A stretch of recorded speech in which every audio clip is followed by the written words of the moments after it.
गवाह है कि समंदर की लहरों पर जिसने राज किया उसी ने दुनिया पर हुकूमत की।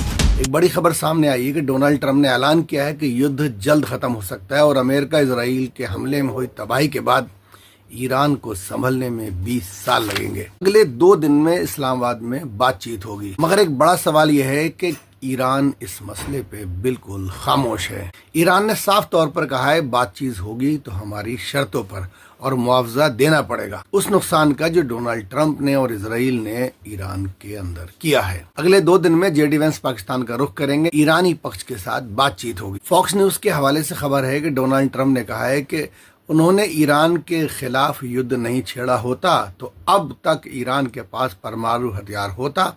उन्होंने कहा कि अगर उनके पास परमाणु हथियार होता तो तुम वहां सबको सर कहकर बुला रहे होते, तुम ऐसा नहीं करना चाहोगे। ट्रंप ने कहा है हम अभी खत्म नहीं हुए हैं, देखते हैं क्या होता है। मुझे लगता है कि ईरान बुरी तरह से समझौता करना चाहता है, जबकि संयुक्त राष्ट्र की परमाणु एजेंसी पहले ही कह चुकी है कि ईरान परमाणु हथियार नहीं बना रहा है। विदेश मंत्री अब्बास अरागची, ईरान संसद के स्पीकर मोहम्मद गालिबाफ, इनकी सोशल मीडिया पर कोई किसी तरह का अभी तक ट्वीट वगैरह कोई मैसेज इनकी तरफ से अभी तक नहीं है। ईरान न्यूज एजेंसी के हवाले से खबर है कि ये गतिरोध जितना बढ़ेगा, यानी कि हार्मोज जितने दिन बंद रहेगा, ईरान को उतना ही फायदा होगा। यहाँ पर दावा किया जा रहा है कि हार्मोस में जो संकट चल रहा है वो पूरे मध्य पूर्व को जला देगा। ईरान ने यहाँ एक और चीज का जिक्र किया है कि जो मैं पढ़कर सुना रहा हूँ कि बातचीत जब भी शुरू होगी तो ईरान अपर हैंड होगा, ईरान मजबूत स्थिति में होगा।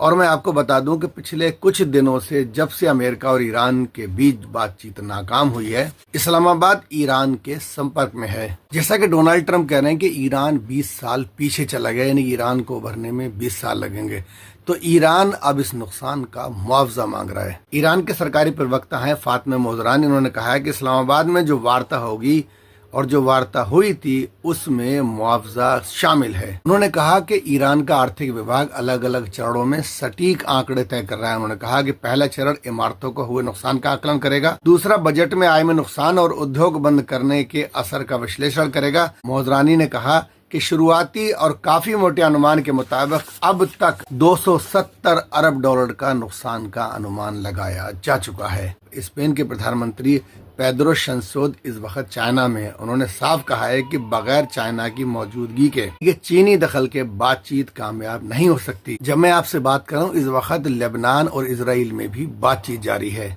मगर इसके बावजूद भी इजराइल लेबनान पर हमला कर रहा है और आज उसने वहां पर 40 लोगों को शहीद कर दिया है। बातचीत भी चल रही है और बेकसूरों को मारा भी जा रहा है। आप सोचिए कि इस जंग में इजराइल कहाँ खड़ा है, क्या वो इस समझौते को होने देगा? साथ ही अमेरिका के उपराष्ट्रपति जेडी वेंस का बयान आया कि इस बार जो समझौता होगा वो बहुत ही कम्प्रिहेंसिव होगा।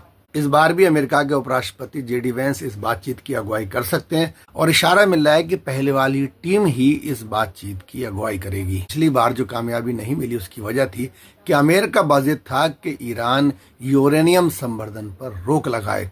अब सवाल ये था कि कितने दिन रोक लगाए। अमेरिका चाहता था कि कम से कम इस पर 20 साल का प्रतिबंध लगाया जाए। ईरान 5 साल के लिए राजी हो गया था, लेकिन अमेरिका 20 साल पर अड़ा हुआ था। पिछली बार जो युद्ध विराम हुआ था, सेम डे रात को इजराइल ने लेबनान पर हमला कर दिया।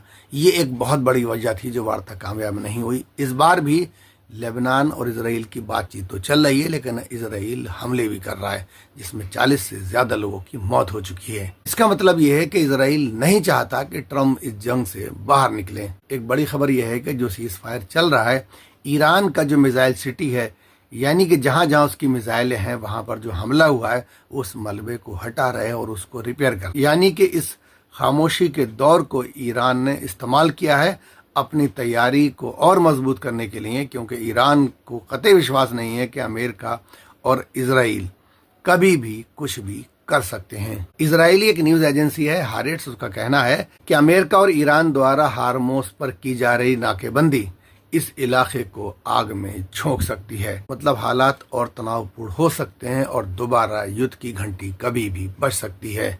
उधर डोनाल्ड ट्रंप ने ईरानी बंदरगाहों पे जो जहाज आ जा रहे हैं उनको रोकने का अपनी नेवी को ऑर्डर जारी किया है।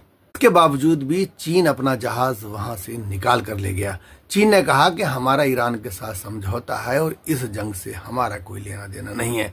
अगर आपने हमारे शिप को रोकने की कोशिश की तो इसका अंजाम ठीक नहीं होगा। लिहाजा अमेरिकन सेना ने चाइना के जहाज को नहीं रोका और चाइना वहां से अपना जहाज, अपना शिप लेकर निकल गया। अमेरिका तो युद्ध विराम चाहता है, लेकिन इसराइल किसी भी कीमत पर युद्ध विराम नहीं चाहता है। उसे परवाह नहीं है कि मासूम बच्चे, औरतें, बुजुर्ग जो इसराइल में मर रहे हैं, जो गल्फ के अंदर मर रहे हैं, जो गाजा में उसने बम गिराया, पूरा गाजा उसने सफा कर दिया, उसे जरा भी परवाह नहीं है। वो इस वार्ता को विफल करने की तमाम कोशिशें करता रहता है और ट्रम्प मजबूर हैं, उसके आगे ट्रम्प बेबस हैं। पता नहीं कौन सी ऐसी रग है जो इसराइल ने अमेरिका की पकड़ रखी है कि एक फोन इसराइल से जाता है अमेरिका के पास और अमेरिका बेबस हो जाता है। एक बात तो तय है कि डोनाल्ड ट्रंप कह रहे हैं ये युद्ध समाप्त होने वाला है। इसका मतलब ये है कि अमेरिका फिलहाल ईरान पर हमला नहीं करेगा, मगर इसराइल कुछ भी कर सकता है, उससे किसी को जरा सी भी अच्छी उम्मीद नहीं है। खबर यह है कि जंग में जो ईरान में नुकसान हुआ था, जो सड़कें हैं, फ्लाईओवर, इन सब को ईरान रिपेयर कर रहा है। और ये खबर यह है कि चाइना एक ऐसा वेपन सिस्टम ईरान को डिलीवर कर रहा है कि जो फाइटर प्लेन ईरान के ऊपर से उड़ते हैं उन्हें वो जब चाहे गिरा सकता है। यानी इसके बाद ईरान के ऊपर से किसी का भी फाइटर जेट नहीं गुजरेगा, और अगर गुजरेगा तो ईरान उसे गिरा लेगा। और ये जो सिस्टम है इसे मैन पर्पस कहा जाता है, इसे कंधे पर रख कर चलाया जाता है। यानी कि इसके चलाने के लिए कोई बहुत ज्यादा सिस्टम और टेक्नोलॉजी की जरूरत नहीं है, चंद ट्रेन नौजवानों की जरूरत है। वो जब चाहेंगे इस मिसाइल को दाग देंगे और ये मिसाइल फाइटर प्लेन को लेकर नीचे आएगा। दोस्तों, ये तमाम चीजें इस घटनाक्रम को बेहद दिलचस्प बता रही हैं। इस वीडियो को दोस्तों में जरूर शेयर करें।